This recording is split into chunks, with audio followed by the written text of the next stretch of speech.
नमस्कार जय जगन्नाथ। आज ब्लॉग स्टार्ट करी धवलेश्वर पूजार। आपण मैंने देखिपे आम धवलेश्वर पूजा पनीपरिया कटाकटी प्रसाद पनीपरिया कटाकटी चलला। मुझे जाटाक पनीपरिया काटाकटी करने मो पुओ को बापटे देकी सी मो देखिए कांदुला बाहर पड़ी।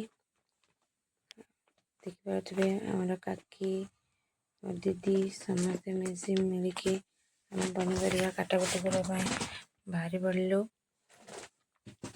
समस्ते मिसिकी आमर जेकोसी पूजा हुए आम समस्ते मिसिकी पनीपरिया को काटी था।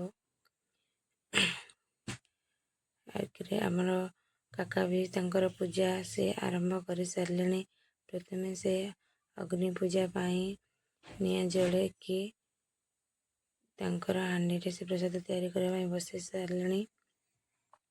पूजा तापर आरंभ कर सारे से पूजा को आरंभ कर पूजा भी बहुत सुंदर भाव शेष हो गला। आपण मैंने देखिपे आमर मामा बाबा बहुत सुंदर भाव पूजा टी को शेष कर सारे।